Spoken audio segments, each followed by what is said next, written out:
الحمد لله رب العالمين والصلاة والسلام على سيد المرسلين محمد بن عبد الله الأمين وعلى آله الطيبين وأصحابه الغر الميامين ما اتصلت عين بنظر ووعت أذن بخبر وسلم تسليما كثيرا كثيرا أما بعد.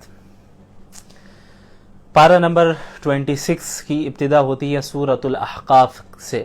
احقاف ریت کے ٹیلوں کو کہتے ہیں. چونکہ اس سورت میں قوم عاد کا بھی ذکر ہے جو کہ ریت کے ٹیلوں کے پاس رہا کرتی تھی، اس وجہ سے اس سورت کو سورۃ الاحقاف کہا جاتا ہے.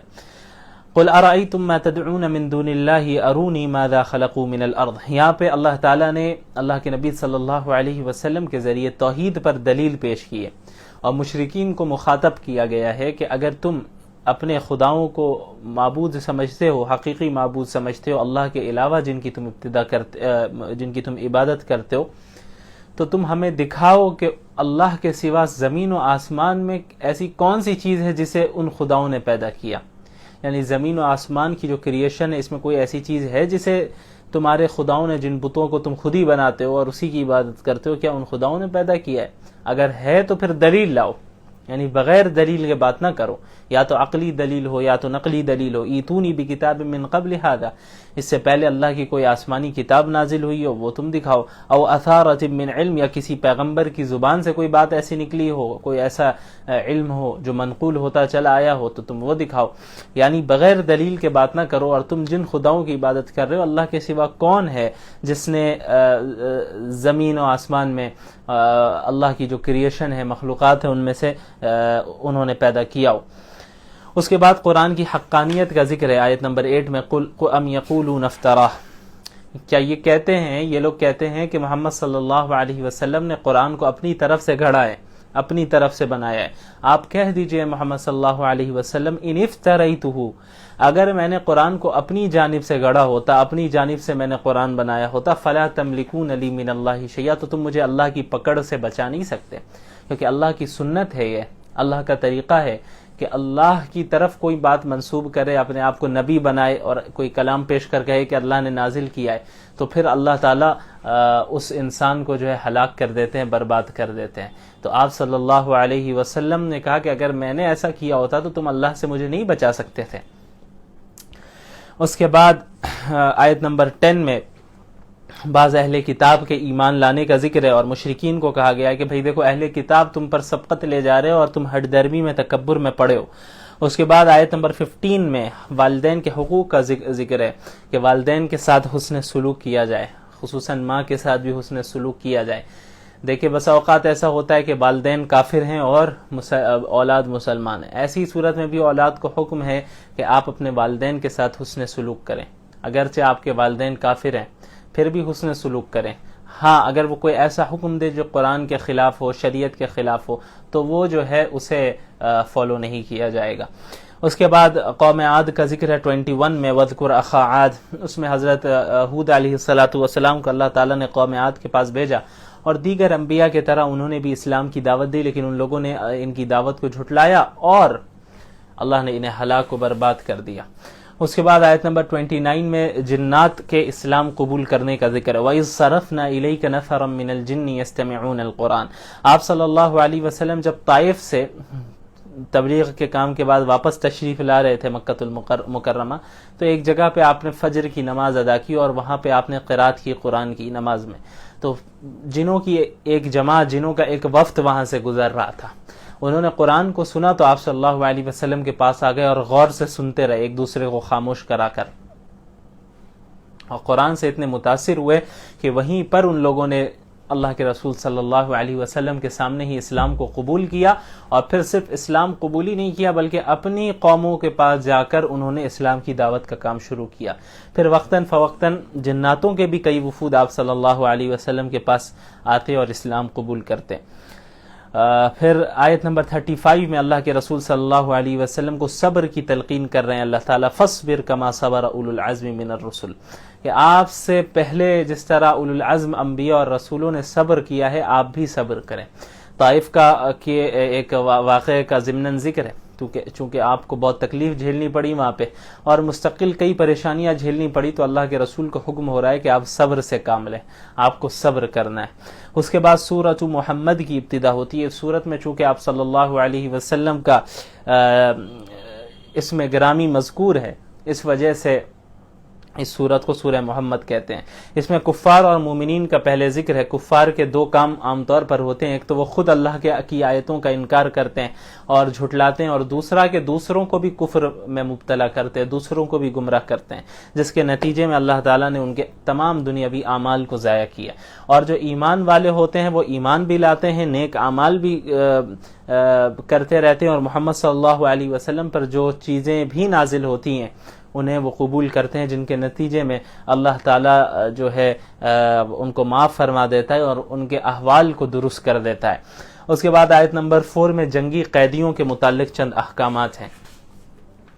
پھر آیت 15 میں اہل جنت کا ذکر ہے۔ مثل الجنت التي وعد المتقون فيها انہار من ماء غیر آسن وانہار من لبن لم يتغیر طعمه وانہار من خمر لذة للشاربین وانہار من عسل مصفى۔ جنت میں جو اہل جنت کی مختلف نعمتیں ہوں گی انہیں ملیں گی، ان میں سے بہت بڑی نعمتیں یہ بھی ہوں گی کہ اللہ تعالیٰ نے ان کے لیے مختلف نہریں رکھی ہوں گی۔ ایک نہر صاف و شفاف پانی کی نہر ہوگی، بالکل صاف پانی کی نہر، کوئی کمی نہیں۔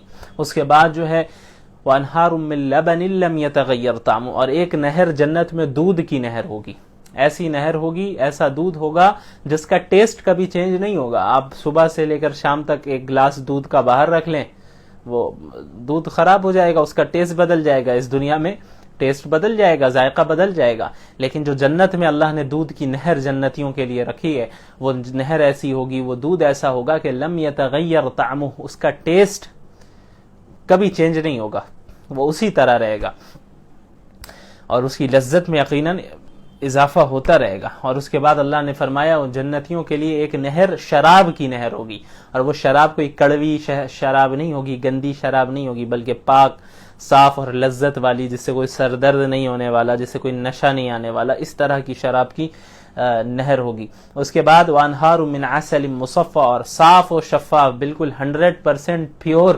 شہد کی نہر ہوگی۔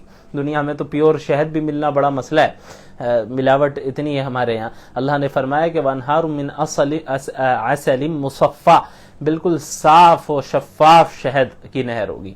اس کے بعد کئی ساری نعمتوں کا ذکر ہے۔ پھر منافقین اور مومنین کا ذکر ہے۔ وَيَقُولُ الَّذِينَ، آیت نمبر 20 میں وَيَقُولُ الَّذِينَ آمَنُوا لَوْلَا نُزِّلَتْ سُورَةٌ فَإِذَا أُنزِلَتْ سُورَةٌ مُحْكَمَةٌ وَذُكِرَ فِيهَا الْقِتَالُ رَأَيْتَ الَّذِينَ إِلَى آخِرِ الآیہ۔ اس میں ہوا یہ کہ آپ صلی اللہ علیہ وسلم کے پاس جو مخلصین صحابہ کرام تھے وہ آپ صلی اللہ علیہ وسلم سے اتنی محبت کرتے، دین سے اتنی محبت کرتے کہ وہ انتظار میں رہتے کہ اللہ کی طرف سے کوئی حکم آئے دشمنوں سے، ظالموں سے قتال کرنے کا، ہم لڑ کر اپنی جان قربان کر دیں گے۔ تو مومنین اس انتظار میں رہتے تھے کہ کوئی صورت نازل ہو جائے، اللہ کی طرف سے کوئی حکم آ جائے کہ جو مشرکین ہم پہ ظلم کر رہے ہیں، یہ جو ظالم ہیں، ان سے بدلہ ہم بھی لیں، ہم بھی جہاد و قتال کریں۔ تو ان کے دیکھا دیکھی منافقین بھی کہہ دیا کرتے تھے کہ ہاں ہاں بھائی ہونا چاہیے، کیونکہ انہیں تو مسلمان بننا تھا ظاہری طور پہ، لیکن جب حقیقت میں جہاد و قتال کا حکم نازل ہو جاتا اور اللہ کی طرف سے کوئی ایسی صورت یا آیت نازل ہو جاتی جس میں حکم دے دیا جاتا کہ اب آپ جہاد و قتال کریں ان ظالموں کے ساتھ، تو پھر جو منافقین ہوتے ہیں تو ان کی حالت ایسی ہو جاتی کہ اللہ تعالیٰ نے فرمایا کہ آپ کی طرف ایسے دیکھتے ہیں جیسے ان پر جو ہے غشی طاری ہونے والی ہے، خوف کا یہ عالم، ڈر کا یہ عالم ان کے اوپر اس طرح طاری ہو جاتا ہے، یہ حالت ان پر طاری ہو جاتی ہے کہ یہ گویا کہ ابھی بھیوش ہو کر گر جائیں گے۔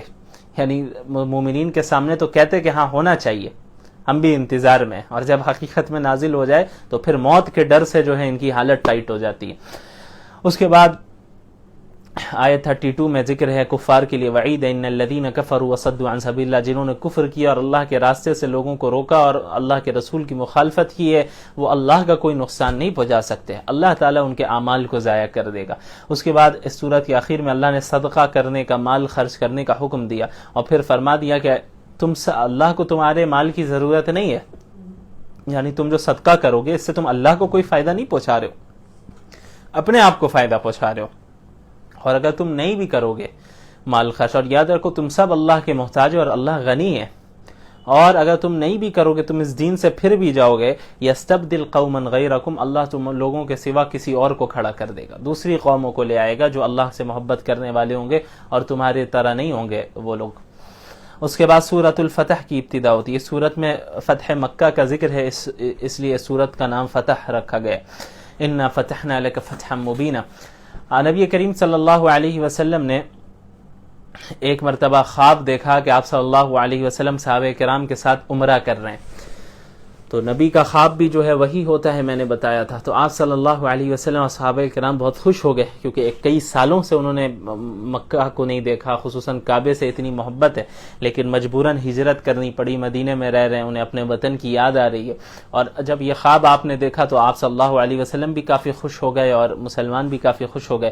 تو سن 6 ہجری میں آپ صلی اللہ علیہ وسلم نے صحابہ کی جماعت کے ساتھ عمرے کی نیت سے روانگی کی، اور جب وہ روانہ ہو گئے مدینے سے تو جو منافقین تھے وہ الگ الگ ہیلے بہانے پیش کرنے لگے، جیسا کرتے رہے۔ بہرحال یہ صحابہ کرام پہنچے مقام حدیبیہ پہ، حدیبیہ نامی جگہ پر صحابہ کرام اور اللہ کے رسول صلی اللہ علیہ وسلم پہنچتے ہیں۔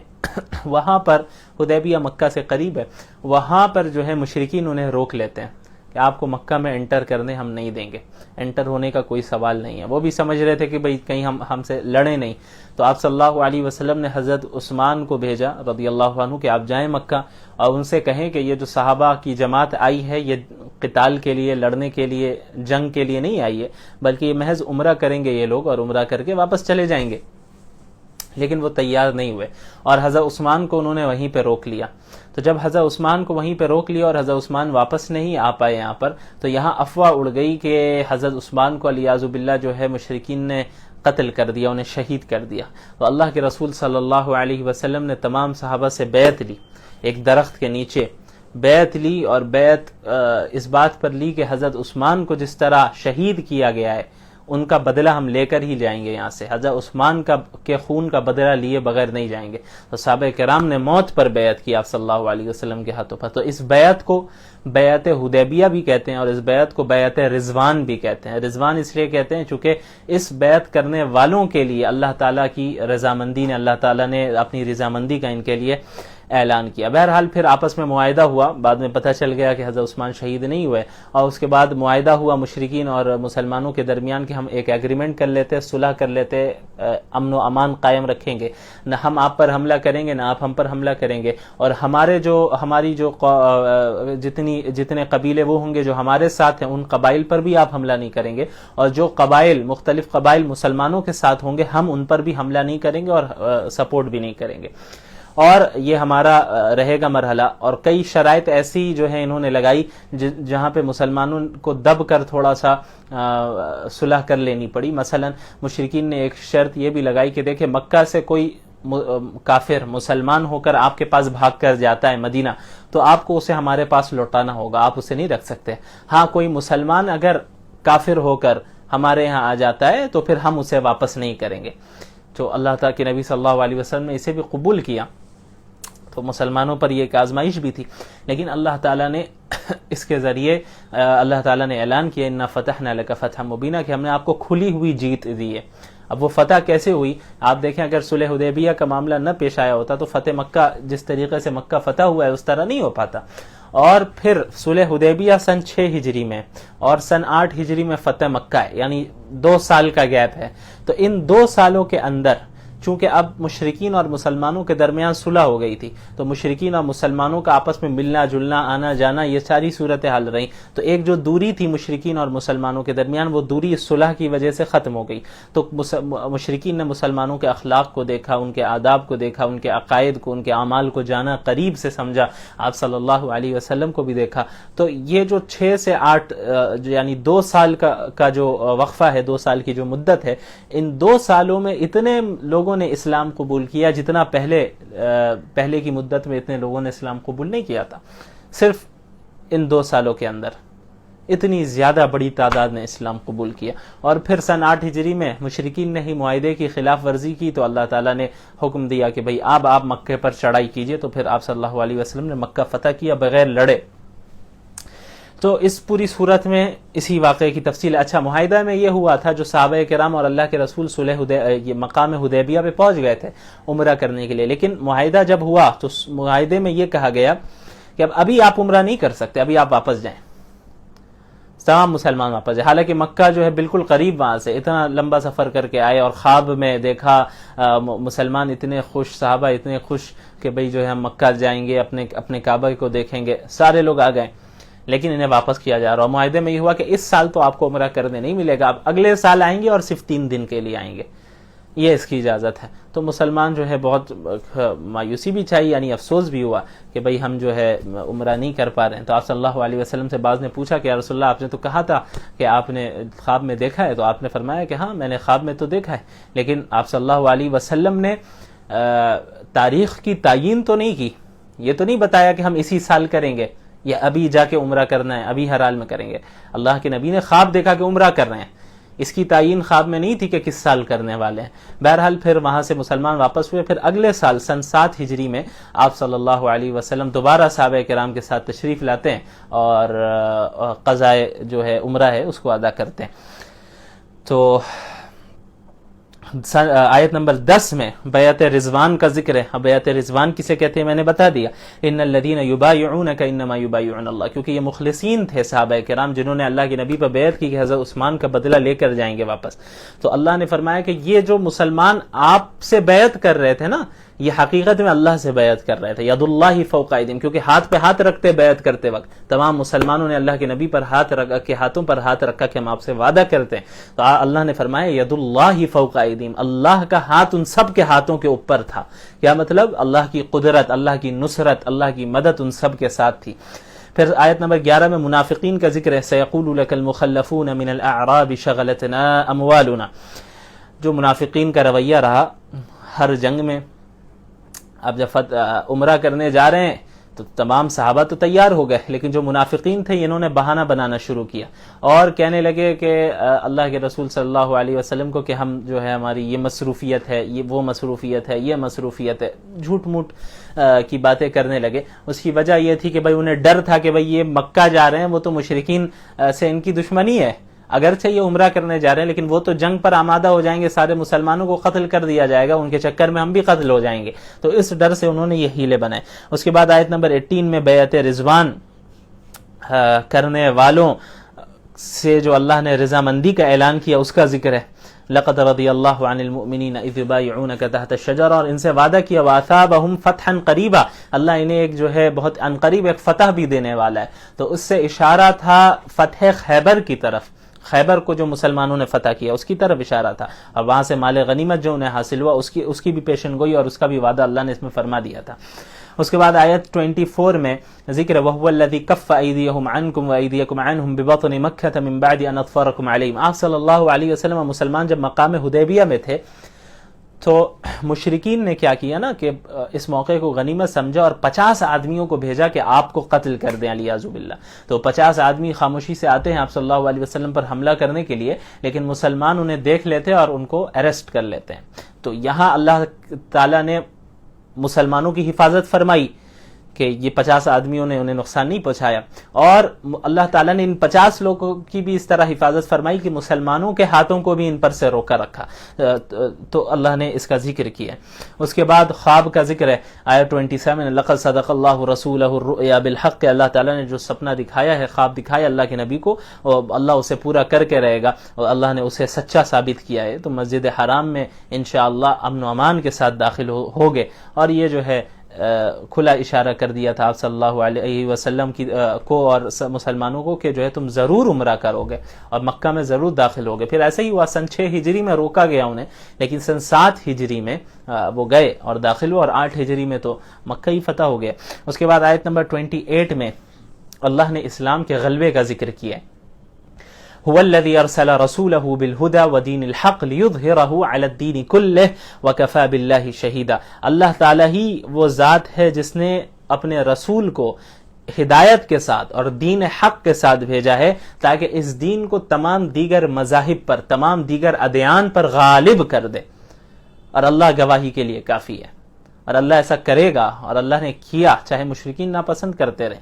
تو ایک غلبہ تو ہے غلبہ برہانی، دلائل کے اعتبار سے، ایویڈنسز کے اعتبار سے، پروفز کے اعتبار سے. تو دلائل کے اعتبار سے جو غلبہ برہانی ہے وہ تو اسلام کو روز اول سے حاصل ہے. یعنی دلائل کی روشنی میں کوئی مذہب اسلام کے سامنے نہیں ٹک سکتا، کوئی آئیڈیولوجی، کوئی نظریہ اسلام کے سامنے نہیں ٹک سکتا. اسلام کو غلبہ حاصل ہے. اب ایک دوسرا غلبہ غلبہ عملی ہے، یعنی پریکٹیکلی پوری دنیا میں اسلام غالب آ جائے گا.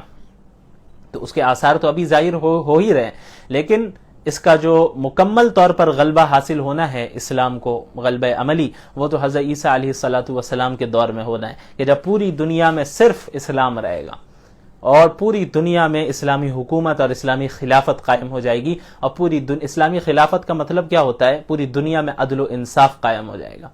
خلافت کا نام آتا ہے تو لوگ دہشت گردی کے ساتھ اسے جوڑنے لگ جاتے ہیں. خلافت سنتے ہی جو ہے لوگوں کے ذہن میں تلوار اور جو ہے بندوقیں آنے لگتی ہیں. لیکن آپ لوگوں کو بتائے، خلافت کا نام سنتے ہی لوگوں کے ذہن میں عدل و انصاف آنا چاہیے.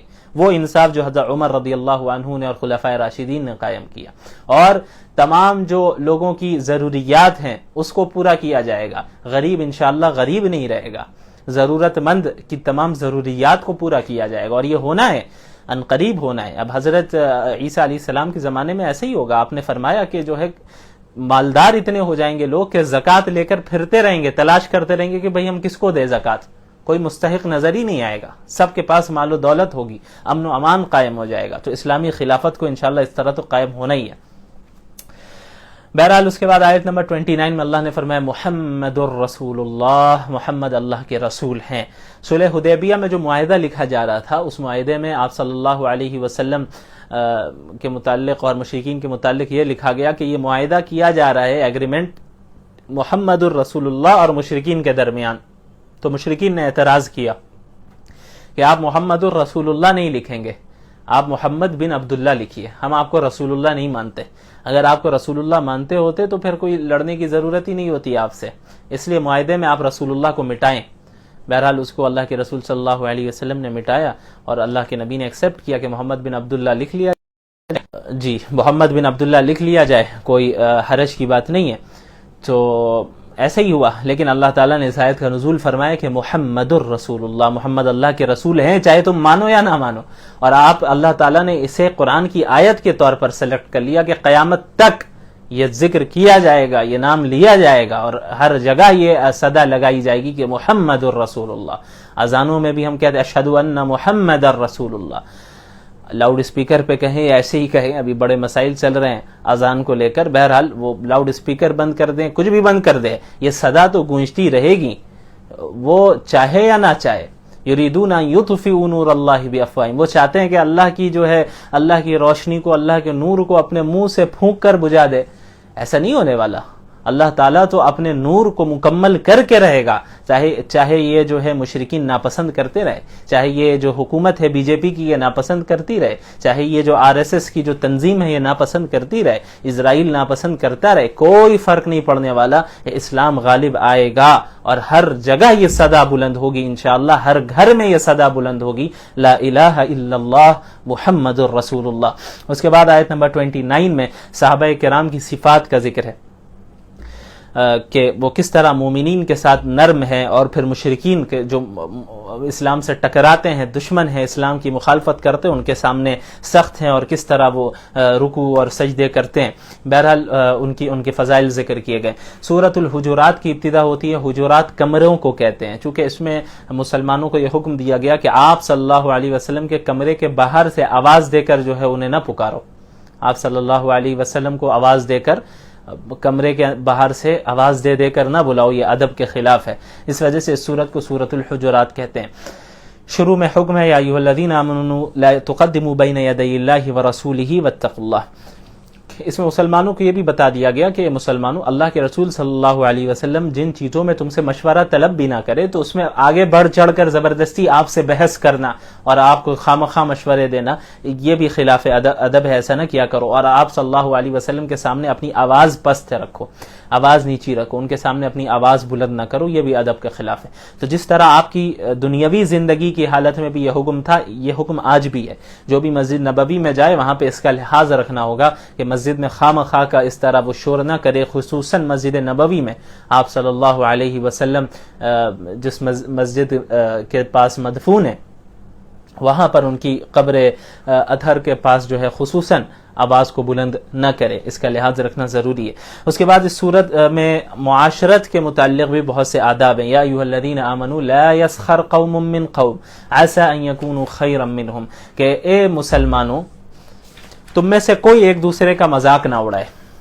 ممکن ہے کہ تم جس کا مذاق اڑا رہے ہو وہ اللہ کے نزدیک تم سے بہتر ہو۔ اسی طرح کوئی عورت کسی دوسری عورت کا مذاق نہ اڑائے، ہو سکتا ہے جس کا مذاق تم اڑا رہی ہو وہ عورت اللہ کے نزدیک زیادہ بہتر ہو۔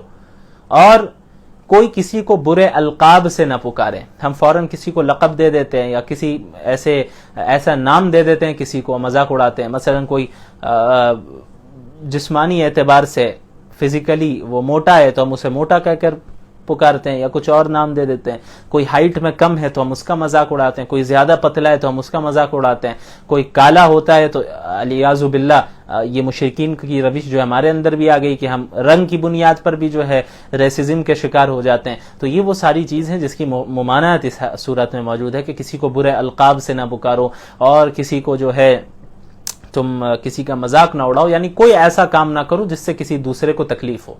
ممکن ہے کہ وہ دوسرا مسلمان اللہ کے نزدیک تم سے بہتر ہو۔ اور اس میں غیبت کرنا اور تجسس کرنے کی بھی برائی بیان کی گئی ہے۔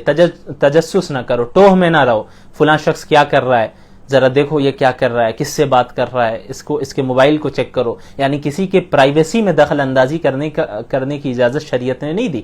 تجسس کرنے کی اجازت نہیں ہے کہ آپ کسی کے بھی پرائیویسی میں جو ہے دخل اندازی کرے، یہ ہرگز جائز نہیں ہے۔ اس کے علاوہ غیبت کی ممانعت ہے کہ کوئی کسی کی غیبت نہ کرے۔ غیبت کہتے ہیں کسے کہ کسی انسان کے اندر کوئی برائی ہو اور اس برائی کو آپ اس کے پیٹھ پیچھے ذکر کریں، اسے غیبت کہتے ہیں۔ تو اللہ نے فرمایا کہ کیا تم میں سے کوئی یہ پسند کرے گا کہ وہ اپنے مرے ہوئے بھائی کا گوشت کھائے؟ اب آپ اندازہ لگائیں کہ یہ غیبت کرنا کتنا بڑا گناہ ہے۔ اس کے بعد اللہ تعالیٰ نے فرمایا آیت نمبر 13 میں، یا ایھا الناس انا خلقناکم من ذکر و انثی، اے لوگوں ہم نے تمہیں ایک مرد اور ایک عورت سے پیدا کیا ہے اور ہم نے تمہیں مختلف قبائل میں تقسیم کیا ہے۔ کس لیے؟ تاکہ تم ایک دوسرے کا تعارف کر سکو، پہچان سکو۔ یعنی اللہ نے زبانیں مختلف رکھی، رنگ مختلف رکھے، ہائٹ مختلف رکھی، اور اس کے علاوہ جو ہے مختلف قبیلوں سے، مختلف خاندان سے رکھا۔ کوئی کالا ہے، کوئی گورا ہے، کوئی عربی بولتا ہے، کوئی انگریزی بولتا ہے، کوئی اردو بولتا ہے، کوئی چائنا سے تعلق رکھتا ہے، کوئی انڈیا سے، کوئی امریکہ سے۔ تو یہ فرق کس وجہ سے ہے؟ اس وجہ سے ہے تاکہ لتعارفوا، تم ایک دوسرے کا تعارف کر سکو، ایک دوسرے کو، اپنے آپ کو تم دوسروں کے سامنے انٹروڈیوس کرا سکو۔ یہ اس بنیاد پہ فرق نہیں ہے کہ کوئی کسی پر افضلیت حاصل ہو جائے، امریکن کو انڈین پر افضلیت حاصل ہو جائے، انڈین کو چائنیز پر افضلیت حاصل ہو جائے، صرف کنٹری کی بنیاد پہ یا رنگ کی بنیاد پہ، خاندان کی بنیاد پہ، لینگویج کی بنیاد پہ کسی کو کسی پہ فضیلت حاصل نہیں۔ یہ زبانوں کا مختلف ہونا، ان چیزوں کا مختلف ہونا، یہ محض تعارف کے لیے۔ اللہ کے نزدیک افضل کون ہے، افضلیت کس چیز پر طے کی جائے گی؟ ان اکرمکم عند اللہ اتقاکم، تم میں سے اللہ کے نزدیک سب سے مکرم شخص، افضل شخص وہی ہے جس کے اندر تقوی زیادہ ہے۔ تو ایمان اور اعمال صالح اور تقوی کی بنیاد پر کوئی انسان کسی دوسرے سے افضل ہو سکتا ہے۔ جو زیادہ تقوی والا ہے وہ اللہ کے نزدیک، اچھا اب تقوی بھی ایسی چیز ہے جو آپ ظاہری طور پہ نہیں دیکھ سکتے، دل کی چیز ہے وہ، لہٰذا اس دنیا میں بھی آپ نہیں بتا سکتے کہ فلاں شخص تم سے افضل ہے یا میں تم سے افضل ہوں، ہرگز نہیں۔ یہ تو اللہ طے کرے گا کہ کس کے اندر کتنا تقوی تھا۔ اس کے بعد سورہ قاف کی ابتدا ہوتی ہے۔ قاف بھی حروف مقطعات میں سے، اس کی تفصیل پہلے گزر چکی ہے۔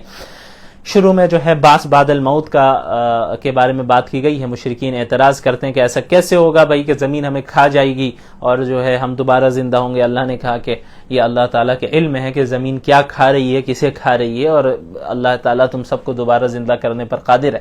اس کے بعد آیت نمبر 13 میں پچھلی قوموں کا ذکر ہے، قوم نوح کا ذکر ہے، کنویں والوں کا ذکر ہے، سمود کا ذکر ہے، عاد کا ذکر ہے، فرعون اور اس کی قوم کا ذکر ہے، اور قوم لوط کا ذکر ہے، تاکہ اللہ کے نبی صلی اللہ علیہ وسلم کو تسلی دی جائے کہ جس طرح ان لوگوں کو جھٹلایا گیا آپ کو بھی جھٹلایا جا رہا ہے، ان حضرات کو بھی جھٹلایا گیا، ان انبیاء علیہ السلام کو آپ کو بھی جھٹلایا جا رہا ہے۔ اس کے بعد آیت نمبر 17 میں فرشتوں کا ذکر ہے، کرامن کاتبین کا، اذ یتلقى المتلقیان عن الیمین وعن الشمال قعید.